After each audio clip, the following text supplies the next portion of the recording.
welcome everyone. This is Glenda Dawson, your host for today for the Paranormal Dolls. Moon Girl is traveling, so I am working while she's having fun. Anyway, I have two great guests on here tonight, and one is Kell, and the other one is Michael. Welcome. Hiya. Hello. How are you guys doing? Great, thank you.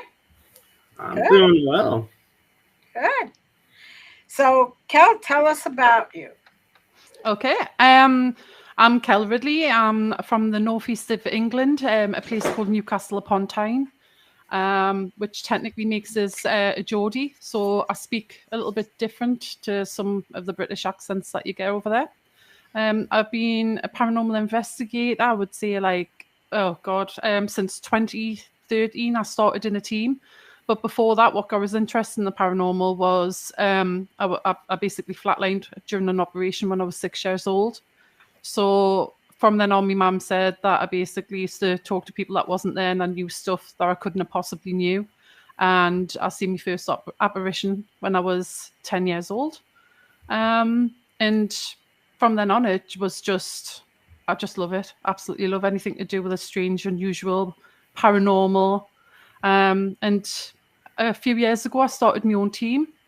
I'm a historical researcher as well, so I've been doing history since I was at school, especially the British history and stuff like that. The Tudor era is my favourite, so I decided to combine my two loves and become a historical researcher for a paranormal team. Then I made my own paranormal team about 3 years ago. I was on TikTok doing TikToks to try and build up my confidence, and I bumped into a guy called Stephen Woodard, who was one of the owners of the Paralanx network, and he convinced us to do a show with him, which I did. I didn't want to, but he sort of convinced us to do it, which I'm grateful for him doing that now. And that's what led us to do this, because I never ever thought I would do like podcasting or anything like that. So yeah, he was the one that got us into it, but I left that show. And then I decided to do another one, and that's when I met up with Michael, and we decided to do one together. And yeah, we're out today. Well, it sounds like you got out of your comfort zone and you broadened your road there, which is good. Yeah. Good. Yeah. Now, Michael, tell us a little bit about yourself. So, I'm a Pisces. I like long... No, I'm just kidding. Long walks on the beach. So I got into the paranormal pretty much when I was 2. I had a paranormal experience, and I grew up seeing shadow beings all the time and just thought nothing of it, and really wasn't into the paranormal. And then in 2019, someone messaged me from Facebook while I was at a conference and said, "Do you want to join our paranormal team?" And my only experience with paranormal was being a part of the Facebook group at this time, Ghost Ship Hunters.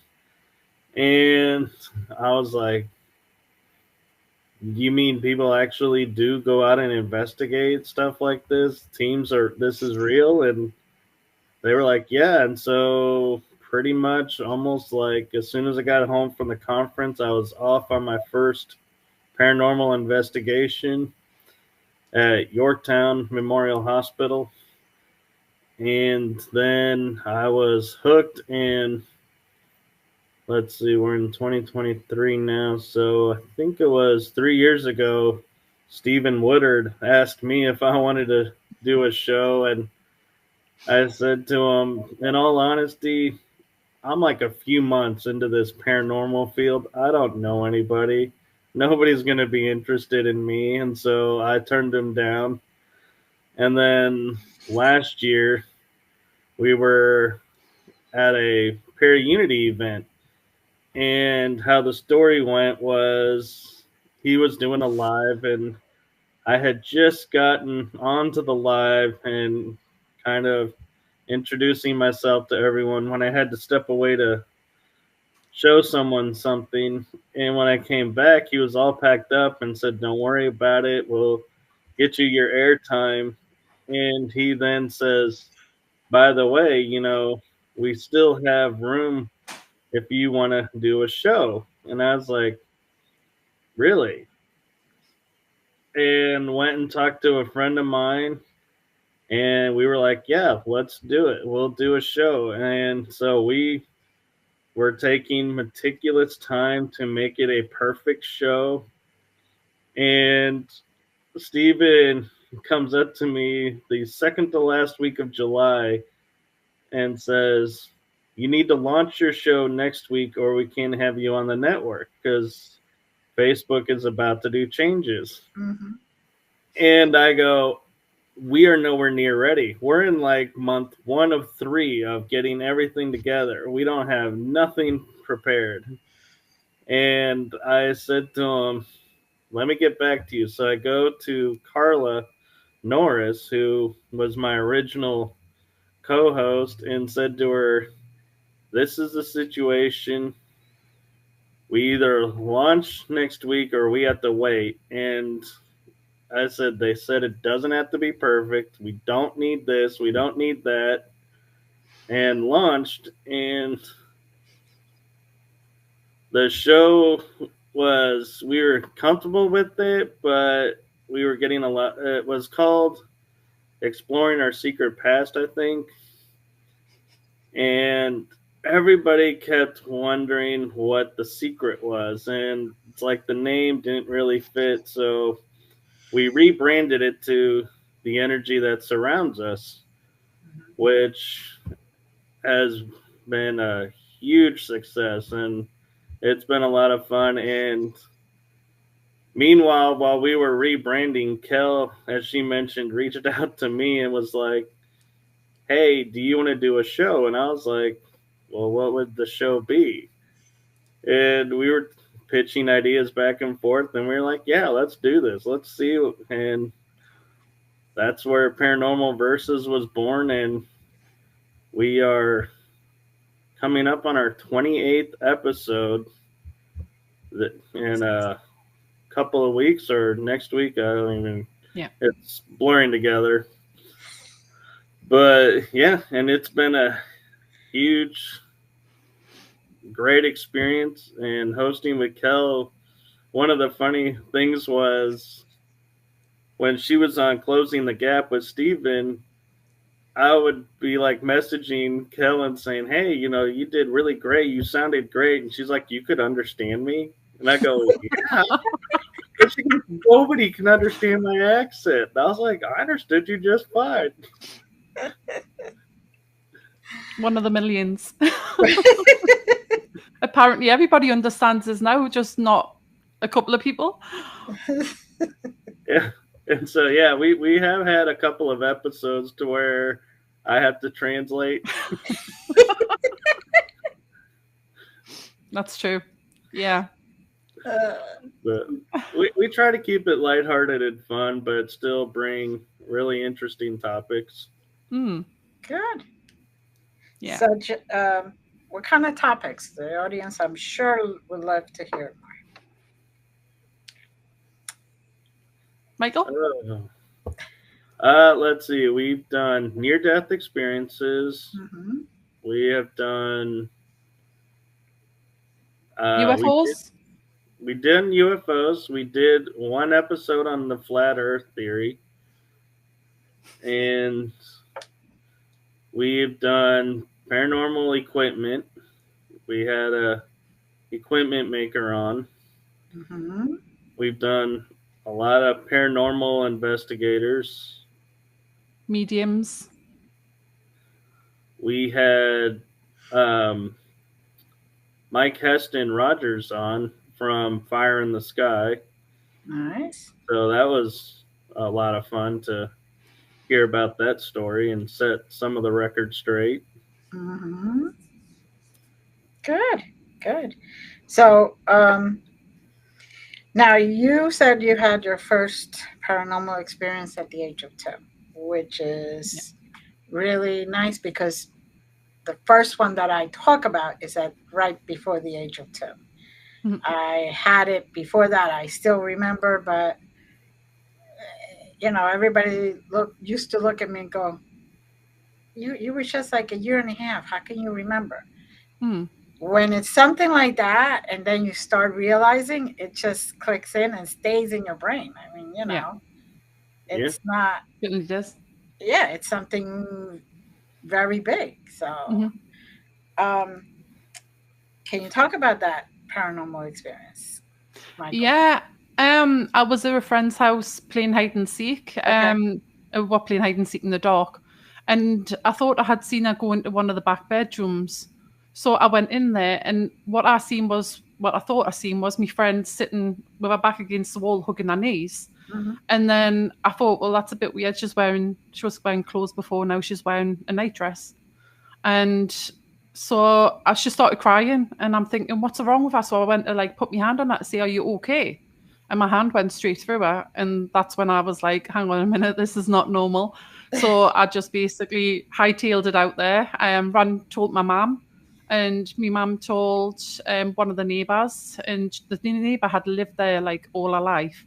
And she Mm. turned around and she says, there was a little girl that died in that back bedroom, the one I was in, a smoke inhalation off a fire that was in the house in the 1950s. Ooh. So I'm convinced that that's the little girl that I've seen. Mm. Very interesting. Mm. And Michael, your first actual that you want to speak about. So my experience at 2, I like to share because it kind of ties into too why I love being a paranormal investigator. Hmm. And bless Kell's heart, she's heard this so many times. And you've heard mine as well.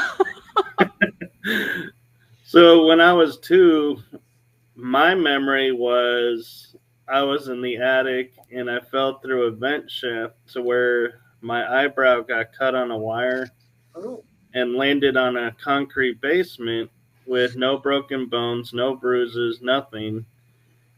And then I was like, okay. And I remember as a teenager going, okay, I remember this person in white who helped me when I was falling.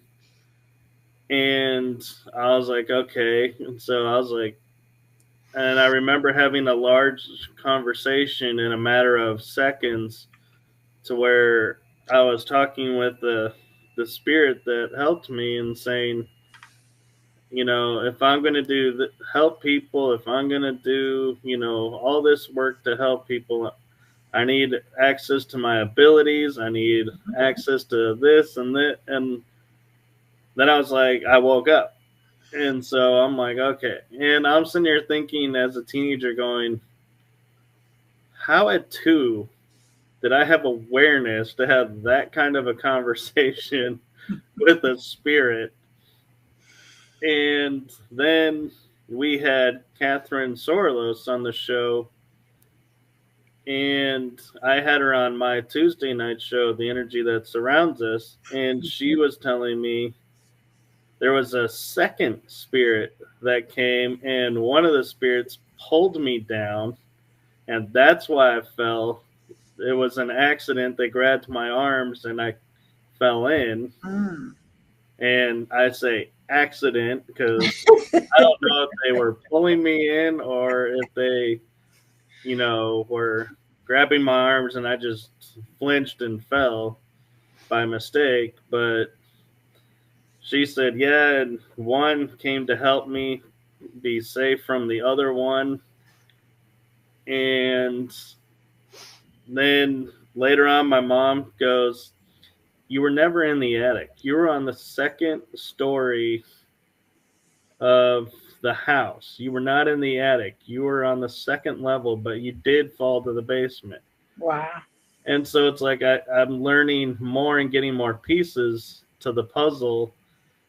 And that's why I say, it's great being a paranormal investigator is because that's what we do is we get a piece Hmm. And then through investigations, we get another piece and start to formulate a story. Then another piece comes in, and it's like, now you get a big picture, and you're like, so this is what really happened. Mm-hmm. Yep. I have discovered that sometimes history books don't mention all the details, but Mm-hmm. if you ask the spirits, they will give you their true story. So. Right. And the thing with history that people forget, and if you major in history, they teach you this, and it's like their way of kind of helping you understand is history is written by the victors.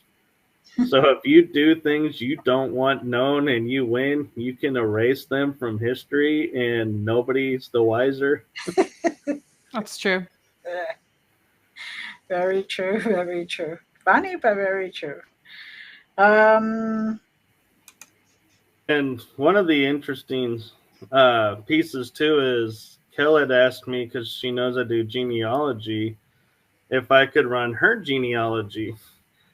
And come to find out, she's a descendant of Robert the Bruce of Scotland. Yeah. And so for, I think, was it like 3 or 4 months, you had Her Royal Highness on your Yeah. tag for the shows? Yeah, I think it was about 3 or 4. Actually, I think I've only just removed it in the last month or something. I'm the 22nd great granddaughter of Robert the Bruce, so yeah. okay. And one of my ancestors was Corn in the Red, who was murdered by Robert the Bruce to take guardianship of Scotland. And so everybody was like on the show, like going, Michael, you might want to be careful around Kell. History can repeat itself. Yeah, it certainly does. See, I wasn't a bouncer for 20 years, Michael, without like obviously picking up some tips. I know. So I've learned to tread lightly around Kell. Okay, okay. No, Now, we just have fun with it. yeah, of course. But you know, now that it's in the open, if she does something or something happens to you, they're going to be looking at her. Oh, I know. I forgot about that. It's kind of like I got guaranteed safety now. Yeah. I got a bodyguard now. Oh boy. So yeah. You guys got together, started this show, and where do you see yourselves going? What direction? Ooh, I like telling this one. Yeah, America for me. No, with the show, obviously bigger, better. A bigger range of people coming on, guests. And then maybe doing some obviously on location lives and stuff like that. But we're going to make a few changes because the second season's coming up in January. So we're making a few changes, adding a few things, taking away a few things. But we're not going to say what that is just yet until we launch it. So, but yeah, I can see we're like exchanging places as well. Like Michael coming over here to investigate, me going over there to investigate, that sort of thing. That'd be very nice. Very nice. Yeah. So it's now. Have you been to the U.S. before, Kell? I was meant to be over for Halloween, but my daughter had my granddaughter in around about that time, so I basically but I'm getting married in July, so I can't come then. So we're thinking about going after that. So fingers crossed. But we've got Michael coming over for the wedding, so that should be fun. Nice. Yeah, can't miss that. I mean, I never hear the end of it. Oh, you wouldn't. I'll drag you over by your feet if I have to. Well, congratulations. Thank you. So, Michael, in your life, did you have to hide the fact that you were seeing spirits, or basically your parents were open to it? So the interesting thing was my parents were open to it, and we had a few family friends that were open to it, but everybody else around me was like, nope, not wanting to hear about it. No, it's like I could even hint about it, and they'd be like, nope. And so I've been kind of grew up quiet about what I can do and see and everything, and it wasn't until probably the last 5, 6 years that I've started slowly coming more public with what I can do and experiences that I've had that I've kind of been cautious about sharing because growing up in the well, I say growing. Oh yeah, I did grow up in the Bible Belt of Texas. You just learn really quick there are some things you just can't say publicly. No, and it becomes dangerous for you if you do, for Oh, sure. definitely, because and I mean, because people like when you work at certain places, they expect a certain persona, and so anything that challenges that, then they kind of a lot of places are like, yeah, what? Let's rethink your employment here, and it's like it's a serious thing, and it's like it's kind of sad in a way because so many opportunities are missed Hmm. because of people's stigmas that are sometimes I find not even based in reality. And that's one of the things that I think Kell and my show does that people are gravitating towards is we're like slowly chipping away at the into those cracks of that Hmm. stigmas and saying, look, this isn't what you think it is. This isn't at all what you're saying it is. It's and they're starting to go, oh, well, let me rethink this then, and opening eyes. Hmm. Hmm. That's very good, and it's important because so many people are still in that box, Yeah. and all they see is straight on. They don't even look at anything that goes on, so they didn't even know that they have sidewalls. But now you're a Reiki master, I am. and you do tarot cards and palm readings.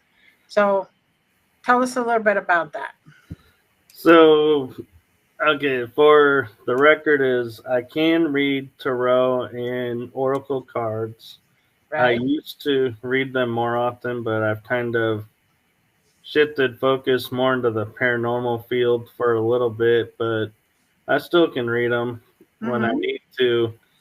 And growing up, I felt like I didn't really belong here, and so I tried to learn stuff that I thought might help me to fit in better. And so my mind thought, well, what's something unique? And so I learned Huna magic, I learned paganism, I learned um, gypsy palm reading. I took one course, didn't really take, so kind of decided that one was too difficult to remember. So, and then it was a matter of, just learning too, because I had a family situation to where most of my family and my two sisters and I just grew apart and didn't believe the same things. And so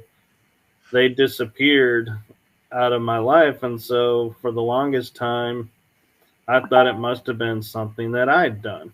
Mm. So I took it as, well, let me learn what I did wrong and try and fix it, and found that I finally said to myself, I didn't do anything wrong. Right. And it's not me, it's on them. But of course, that was like 30 years later and a lot of metaphysical studies. Mm-hmm. But now I realize I don't believe that it was by accident that I learned what I learned, because a lot of it helps me in the paranormal to where I will hear a voice and I will go towards the voice to Mm-hmm. communicate with the voice, where other people would be running from the voice. And so I don't have the fear of walking into a haunted location, and I trust my instincts enough that when my instincts, like I call it a spidey sense, Mm-hmm.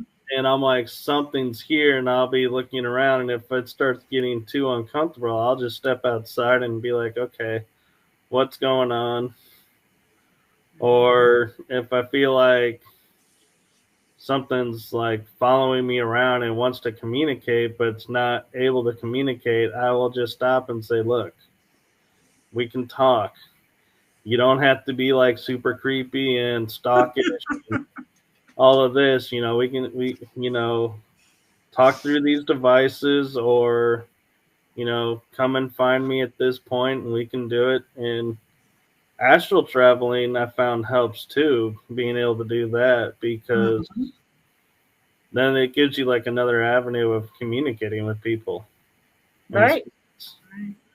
And I have learned through that experience of astral traveling that if you're doing it while you're awake, basically, you could go into a haunted location and kind of meet them there, because sometimes they just can't come down to your energy level, Hmm.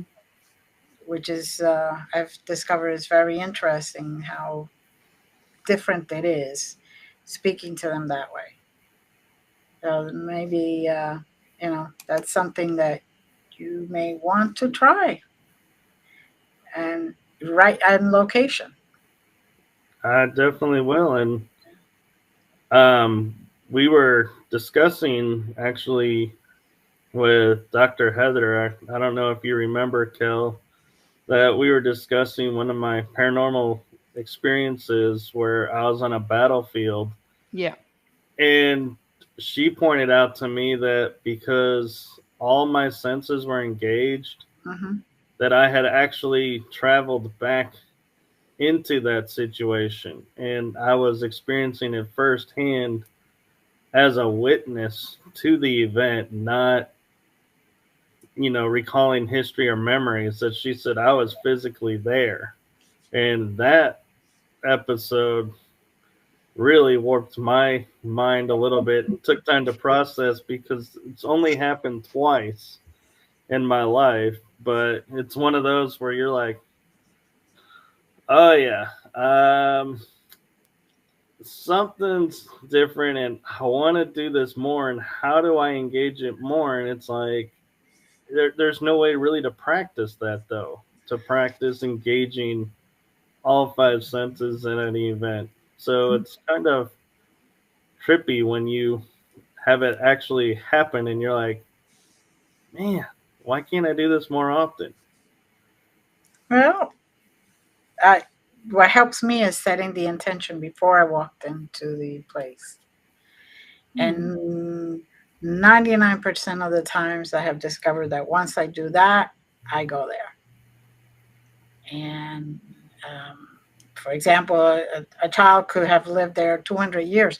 I see the child, I see the house, how it was originally at that time. I experienced the weather, I experienced everything. So that may be a good thing, because you could do it, obviously.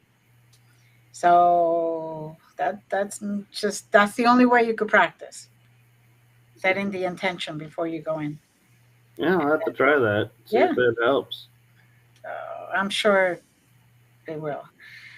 Um, Kel, Yeah. you go around your town or city where you live and look for places, or do you decide to go other places? How open Uh, is your town? I guess it would be. it's very hard to get into locations now, because it's become so popular. You get people that want to just use the locations to make money. So Mm, there's a lot of people that tie the locations into that team, so nobody else can investigate in it. But I've managed to get some really cool locations. Um, God, there's just been that many that I've done, but we do private investigations also. mhm.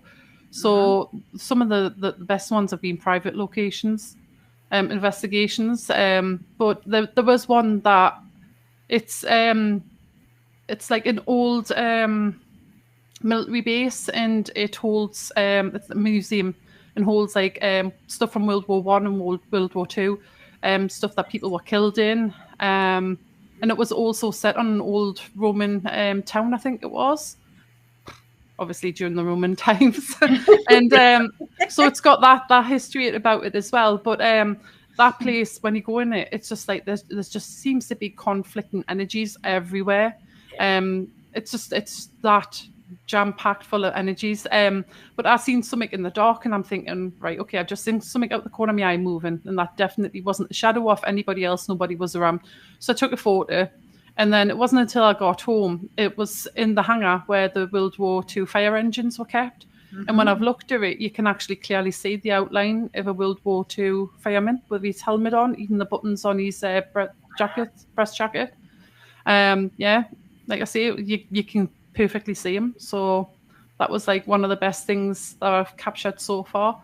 We've captured the usual like growls. I mean, I lived in a haunted house. It was a 300-year-old converted barn in like Northumberland, and that I had like weird things happening there all the time. My doorbell would ring just constantly in groups of three, like from 3 o'clock in the morning until 6 o'clock in the morning, and there was no way it could possibly do that.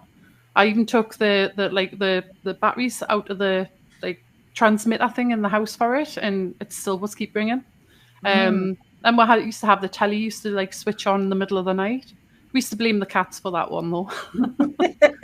But we used to have, you could hear somebody walking around the bedroom, you could hear the footsteps and walking around the bed. And I used to have a jewellery box that used to open and then slam shut.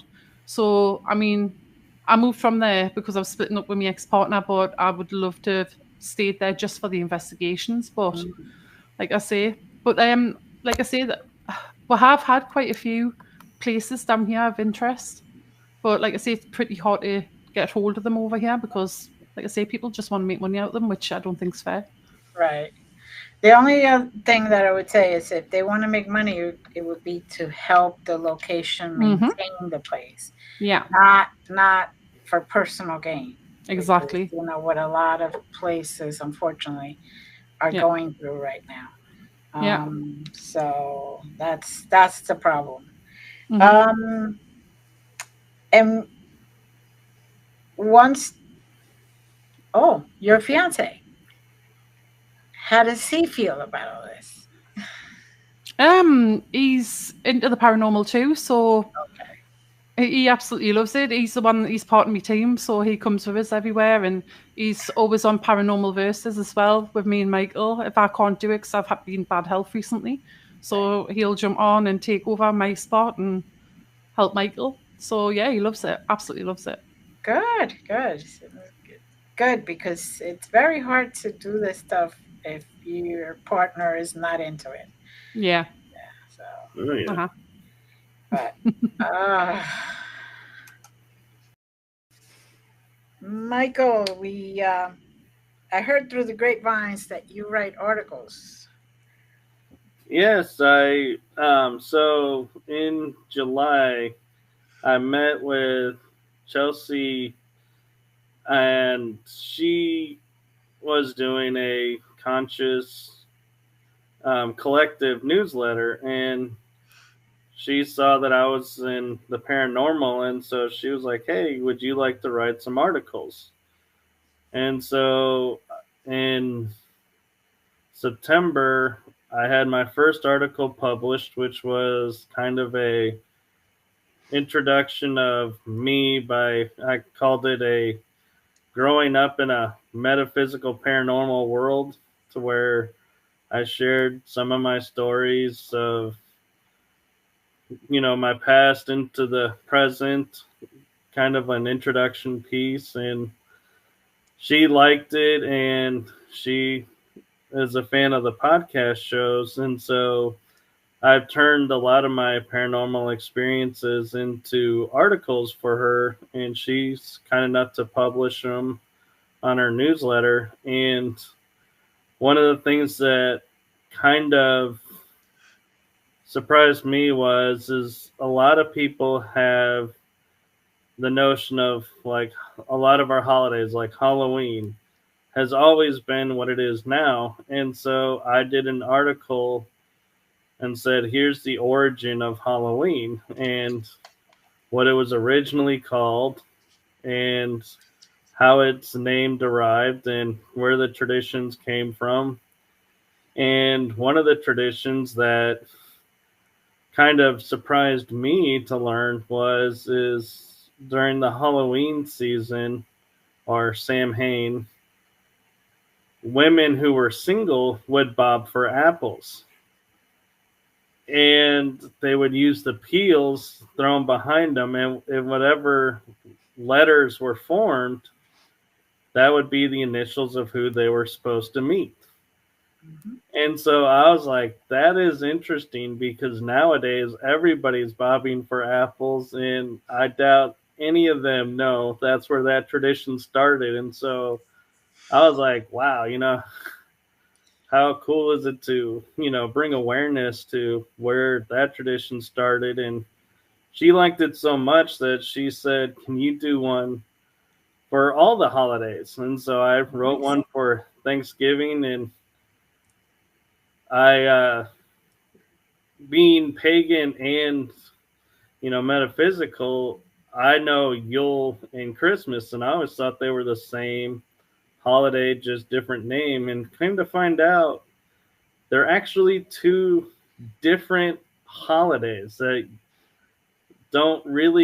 they have some common, but a lot of differences. And where a lot of the traditions of Christmas comes from, and when it became in December, why it was, I think I touched into why it was moved to December, but I try not to inundate, but because there was so much to explain about Yule and Christmas that I think the article ended up being like probably 15 pages long.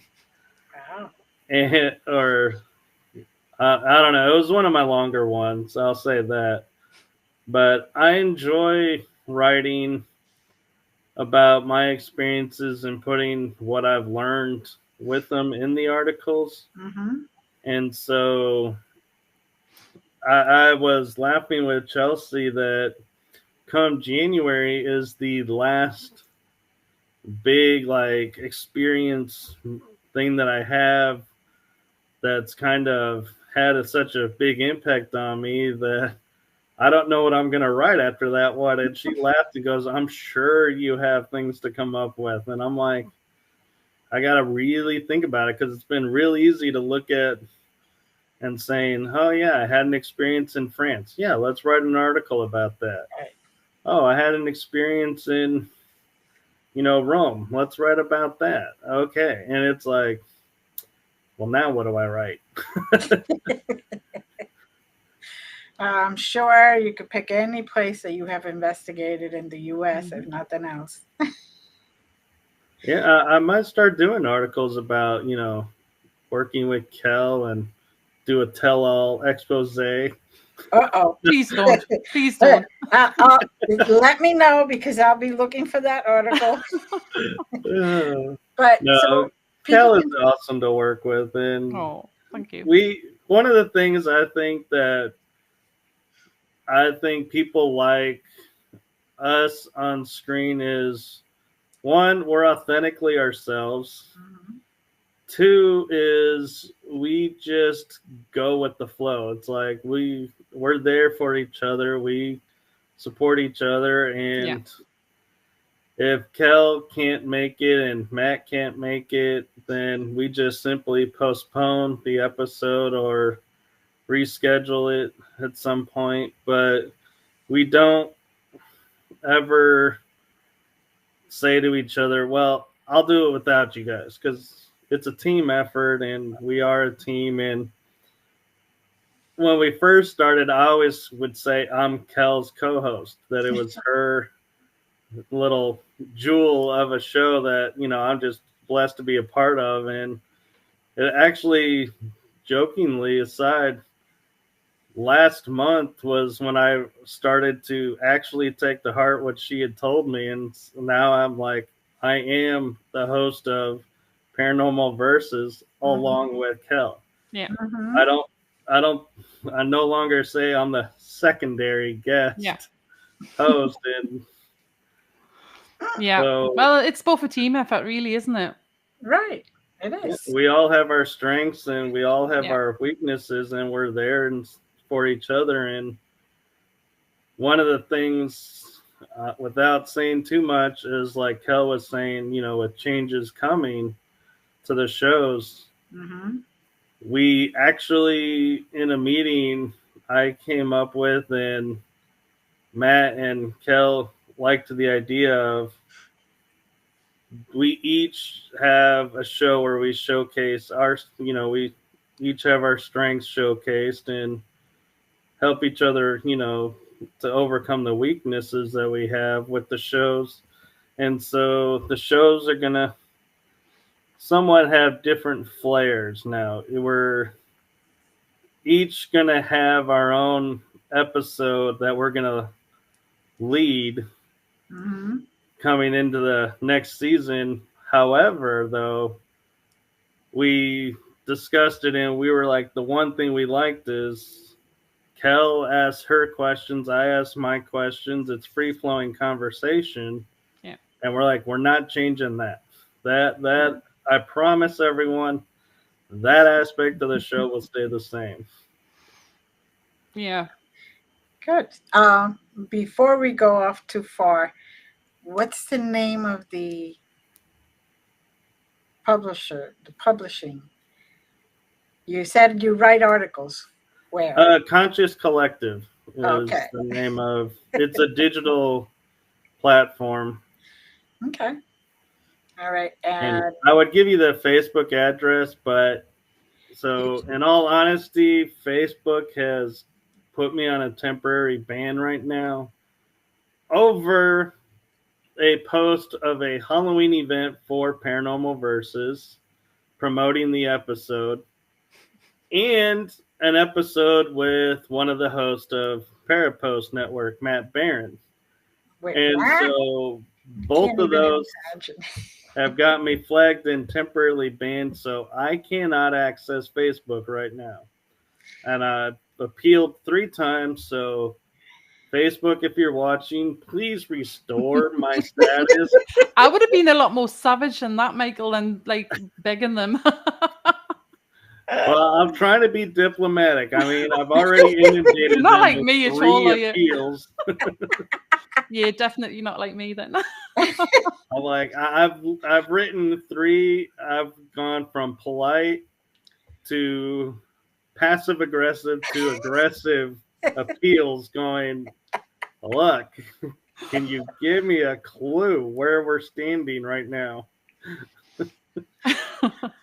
Unfortunately, a lot of that is being handled by AI, which I know. You just have to sit and wait until somebody looks at it. And the worst part is they say, okay, well, we reviewed, you'll hear about it through an email.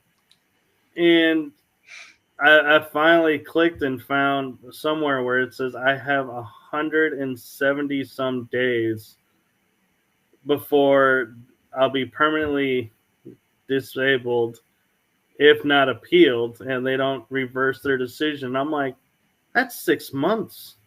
Wow. That is too long. That's ridiculous. Wow. Wow. You might have to start another page. Just saying. I try to start a new Facebook page, Yeah. and it goes, "We're having issues with registration. Please try again later." And I was like, "Wow, they Oh. really don't want me on Facebook right now." Can I handle you, Oh boy. Michael? Mm.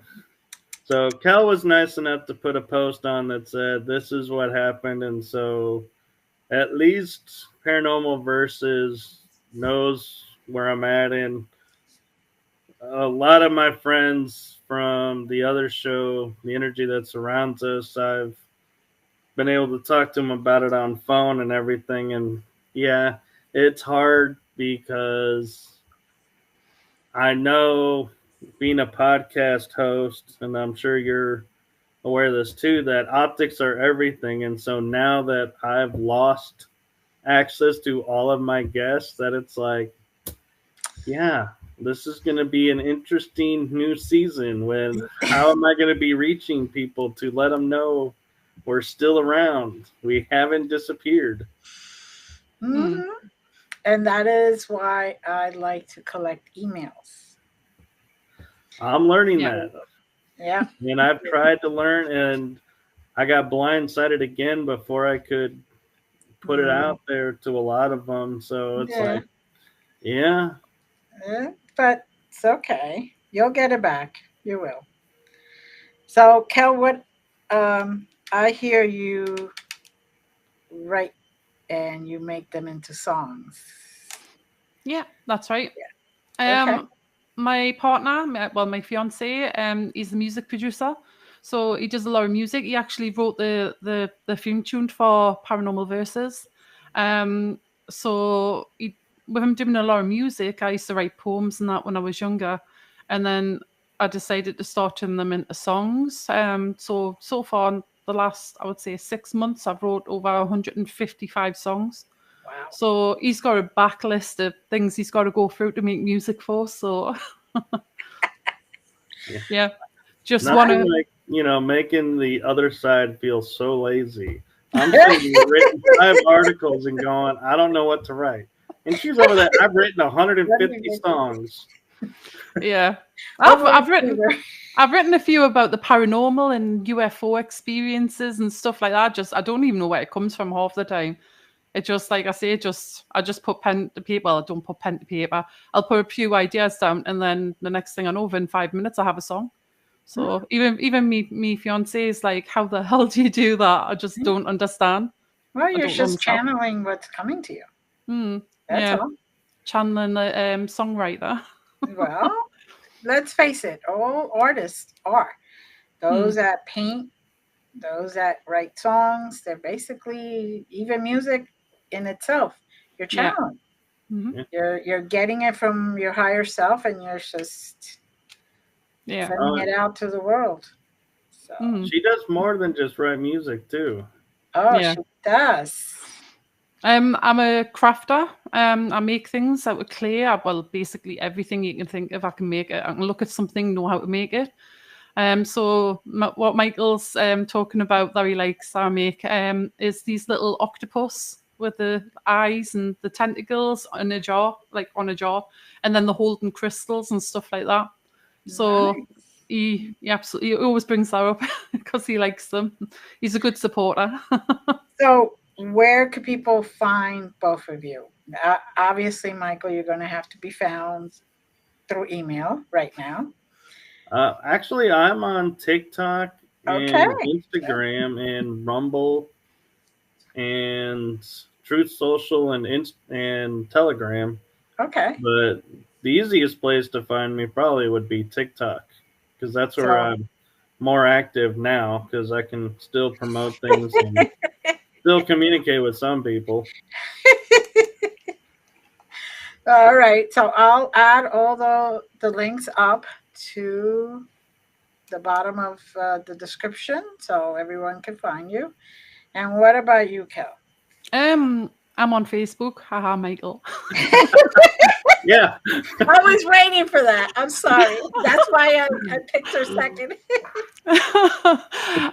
Yeah, I'm on Facebook under Kell Ridley. And I've got 2 accounts on TikTok, one Kell Ridley and one Paranormal Kell for some reason. I don't know why. Okay. I think that's about it, really. Yeah, I think that's it. That's perfect. That's perfect. And Now, I've been meaning to ask Kel, is the Facebook group still going? Yeah, as far as I'm aware. Disappear? No, it's still there. Because I didn't remember if you did it or if I did it, and so I was like, huh. Michael, even if you did it, but she's an admin, it would still continue. Mm-hmm. Man, I need to get admins on my show pages because I think they all just died with me.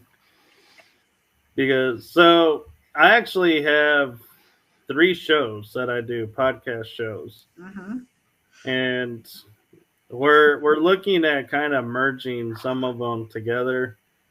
But so I do the energy that surrounds us, which is paranormal. Anything paranormal, Tuesday nights at 9:00 Central Time. And then I have a special series that I do under that show called Tetsu Riding Through the Unknown, where it started out being my view of disclosure, of looking into topics that are kind of in the esoterics that are hidden from us that I feel like we should be discussing and bringing out in the public and know about. And it's kind of morphed into also my involvement in some of the disclosure projects that are hidden away. And so that's been interesting and a lot of fun to get to learn, and that'll be continuing into season 2 next year with a few changes. And what day is that? Those right now, currently, we're running whatever day the guest would be available because I felt like I was so new. I was at the mercy of the guest, and next season, I have taken it to where they will be on Wednesdays, and if I can't make Wednesday work, then I'll use a Thursday. Okay. And I will be doing at the end of this month a special episode on the last Thursday of the month saying a thank you to everyone who's been a part of the energy that surrounds us and riding through the unknown, being me, and kind of give a glimpse into what's coming next season. Kind of be like a end of the year special look into next year kind of episode. Nice. And then Paranormal Versus with Kell, which currently is every other Thursday in the afternoon for me, in the evening for her, because I took the opinion of, let's do it my afternoon so you're not up in the wee hours of the morning doing the show. Falling asleep, you mean? Okay. All right. So we only have about 2 minutes left. Anything you want to say to our audience, or? Please like and follow our Facebook and YouTube channels and shows. We appreciate everyone that supports us. Certainly do. Yeah. Well, thank you. Thank you both. It's been a pleasure, and please stay on. And I just want to thank the audience, as always, for your support, for your following, and for your messages. And as always, blessings and much love. Bye. Bye.